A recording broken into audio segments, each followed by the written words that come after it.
Hey guys, this is Rob. 665 days until I turn 30. First of all, do the check-in real quick. I am at 255.9 pounds.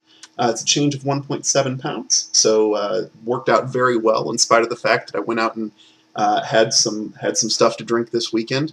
I managed to keep myself to 400 calories or so at the bar, which is quite an accomplishment, considering my friends introduced me to a cream liqueur that tastes like Cinnamon Toast Crunch. Secondly, I managed to pump out over 2,000 words, just barely, this time since last episode. So, yay. I really do need to get to that 2,500 for every update kind of mark if I really want to have something out by Christmas. So I need to plow forward boldly and with great speed. That said, here's a diet episode, and to start this off, I have to begin with a disclaimer. You have a unique medical history, and you may have conditions that I can't possibly predict. So when I talk about this stuff, I'm going to be talking about what I'm doing, not you should be doing, and that's very deliberate, because I want you to understand that it might be best if you see a dietitian or a physician before you consider starting a diet. So for those of you who haven't seen stuff since the first episode, like I said, I'm working my way down from 272 pounds, trying to hit 180, which is 92 pounds of change, which is a lot of weight. That's like half a person or an entire Olympic gymnast. So it's a long way to go. And the way I've been getting there is actually by modifying a plan that my mom used to help my dad lose 60 pounds. So my version of this is going as follows. Number one, I eat about 6 times per day and about 300 calories each time I eat. If you have a steady food intake throughout the day, your metabolism goes up, your body burns through stuff, it doesn't like store it as fat. It's not like 300 calories religiously. Some meals are 350, others are 250, some meals are only like 200. And I get some flexibility by doing that. So if I decide at some point I want to go out to McDonald's and have like a 700-calorie meal, I can still eat 5 more times at 250 calories and stay under 2,000 for the day.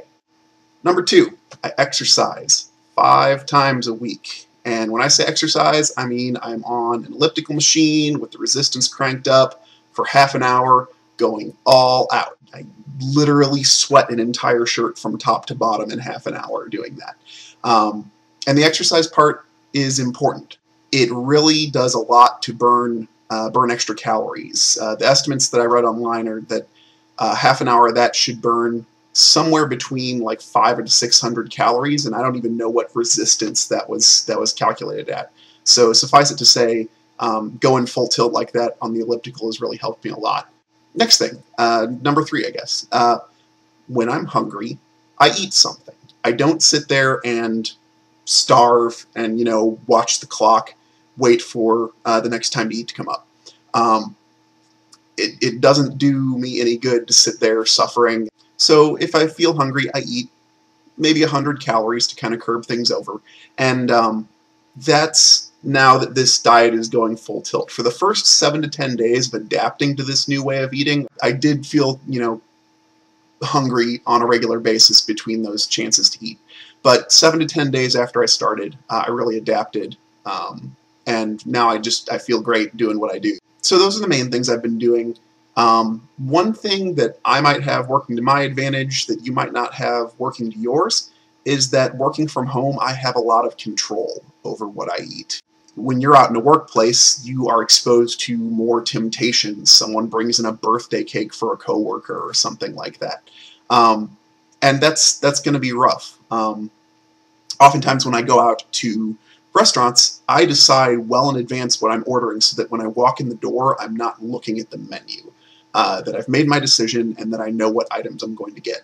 I go to Taco Bell and get 1 fresco-style double-decker taco, which clocks in at exactly 300 calories. I can go to McDonald's and get a cheeseburger, or I can get a small order of fries and a small iced coffee for about 400 calories.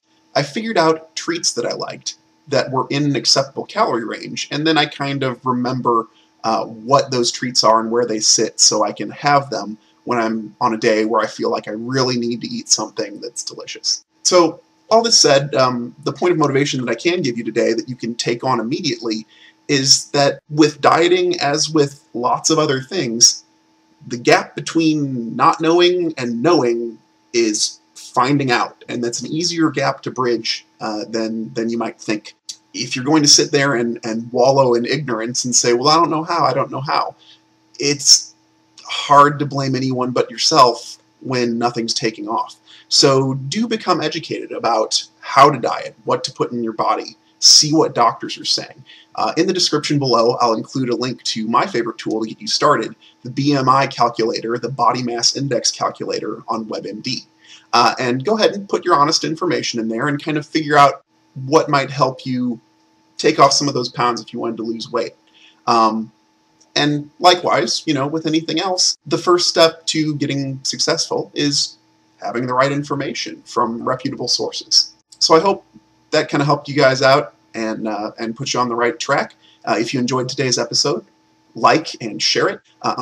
Subscribe, if you want to keep seeing these. By all means, do feel free to leave comments below.